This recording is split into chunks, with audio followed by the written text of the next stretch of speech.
Hey, hello everybody, welcome back to another episode of Core Wellness TV. Today I am in a spring-fed stream here at my sister-in-law's place in Van Buren, Missouri, and I got a few things to talk about. One is going to be about the power of feet and the waking up the intrinsic muscles of the feet and why that's important for knee stability, for hip stability, and basically pain relief in general all over your body.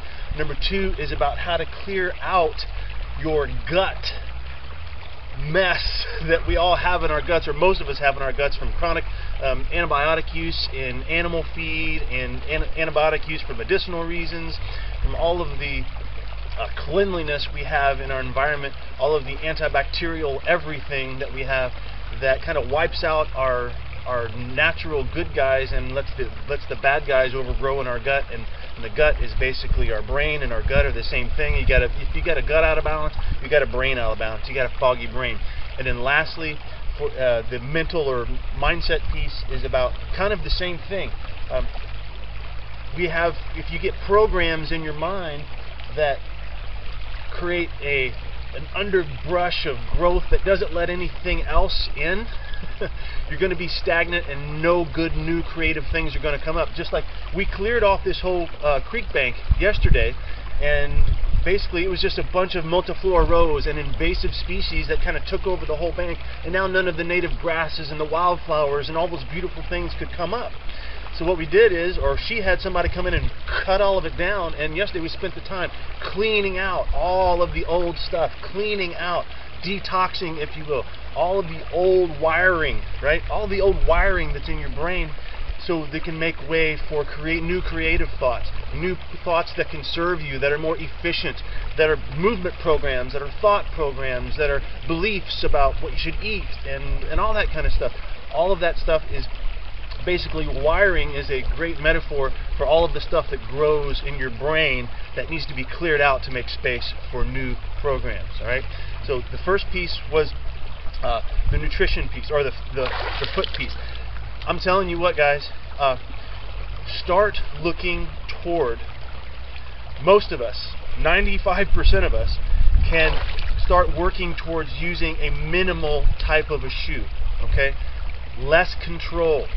Okay, but when you do this, what I mean by minimal shoe is, a minimal shoe is one that, first of all, has less, it doesn't have a strong arch support, right? It's working your way towards barefoot. Like the New Balance Minimus is an example. Look at that, and look at other shoes that are examples of that. That's what I've been wearing lately, and boy, when I go back into a pair of my old shoes that I use for like mowing and stuff in the garage, I put those on and I can't wait to get out of them, because they drive me crazy because they're controlling my foot. Okay, but the thing is when you go to this minimal type of a shoe, or even a barefoot shoe, okay, I don't recommend going straight to like a Vibram 5 Fingers barefoot shoe right off the bat. Work your way slowly into that. The first step, maybe get a shoe with like a little less control, like a Nike Free or something like that. Okay, something that's real light and can bend and twist. And then work your way down to a minimal shoe, which has like a zero drop, meaning it doesn't have a heel counter. It goes like more like this, right? The heel to the toe drop. It's called a zero drop. How much drop does your shoe have? Try to go to more of a zero drop, right? Because when you're up like this all the time, basically that causes shortened calves, shortened hamstrings, and then eventual plantar fasciitis and all that kind of crazy stuff. Not to mention back problems and things like that. But when you do this, the warning is you have to be responsible for your feet.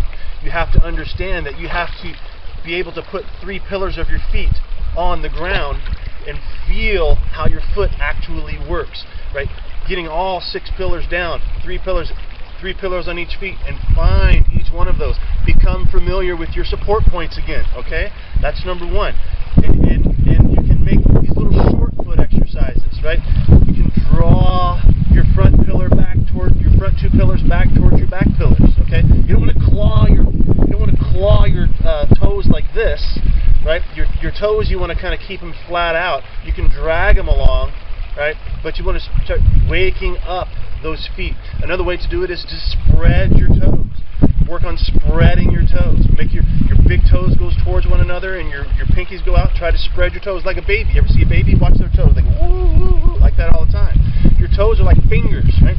When you wake that up, it sends a flood of information to your brain. But when you lock your shoe down in a coffin, right, and you can't move your toes if your toe box is all jammed up, and you just lose all of that information that your brain could be getting. And that's afference. When your brain goes through that, your brain gets that, it blocks pain. Afference blocks pain, right? Incoming information, mechanical information into your brain helps block the sense of pain. That's why chiropractic adjustments help. You get adjusted, you blast that's a big bunch of information. It's not because you're putting a bone back in place. It's because you're blasting the nervous system in the brain with all kinds of wonderful input, and that input blocks pain. Now, you can get in trouble with that, because if you don't do the things you need to do to keep that good input flowing into your body, then you're going to become dependent upon that chiropractic adjustment. Get that? All right. So that's it. So take responsibility for your feet. Start going down a little bit in the control mechanism, all right, with your shoes, and start playing. And walk around slowly and softly in some soft grass somewhere, and start getting used to getting your feet on the ground. Besides that, you'll get the earthing benefit of the lightning strikes that hit the earth. Those negative electrons can come up through your body and quench free radicals and make you healthier that way as well. That's a whole nother story. That's the earthing part, or that's the foot part, right? The gut part. When you clean off all of the junk, all of the bad bacteria, fungus, parasites, all that crazy stuff that grows inside your gut whenever you haven't paid attention to it, and you've eaten a standard American diet, or you've taken antibiotics, after a round of antibiotics, you wipe everything out. If you don't get the good guys back in there, if you don't plant, like she's going to plant new grass, she's going to plant wildflowers, she's going to do selective planting, she's going to plant the things she wants that will be beneficial for her, and then this creek bank's going to be beautiful, right? Beautiful. And as soon as it starts getting overgrown, you get in trouble, because those bacteria, fungus, parasites, those things eat your food and they poop. And with the bad bacteria, when they poop out stuff that's toxic for your brain, because you can literally have blank for brains, because these fungus, all this stuff that's in your gut, they poop, it poisons your brain, and you get foggy thinking. You can't think right. I had a recent private client in the office who just went through this 4R program, the remove, replace, renoculate, and repair program. I'll put a link to that below so you see what I'm talking about. She just did this, and her thought process is just, she can think straight again. She's a realtor, right? She's always got to have all these numbers and people on her mind all the time, and it's struggling and affecting her work. So now, clearer thinking, clearer gut, clearer mind, okay? So we wipe out all the bad stuff. I use Candibactin AR and BR for Metagenics. That's just what I use. It's a combination of herbs: oregano, berberine, thyme, coptis root, all these things. It wipes out a lot of the bad stuff, and then I do about 20 days of that. Then I pile in a bunch of the good stuff, right? So we take all the weeds out, and then we seed. It's weed and seed is another way to look at it. You weed it out, and you seed in some new guys. And what I use like a Ultraflora Balance, or I use Ultraflora Spectrum. Those are Metagenics products. It gets different strains of good bacteria: Acidophilus, Bifidus, Saccharomyces boulardii, all that kind of stuff. Put in the new guys, and you would be amazed at what can happen if you just reboot your gut. Okay. So I'll put some links to that information down below, so you have that. And then lastly, the mind piece. I already basically alluded to that a little bit, but basically you have to take the time to rewire. You have to clear out the clutter. It's just like when you clear out the clutter in your house, don't you feel better, and you can be more creative and more alive, and you make more space for things. So that's the image. You want to imagine all these crazy wires in your brain that's got you doing things that you wouldn't normally do, all these bad wiring patterns. What you can do is, it's kind of tough to kind of eliminate them just like that. What we have to do with the brain patterns is we have to just write over them, right? So we just start putting in the new pattern.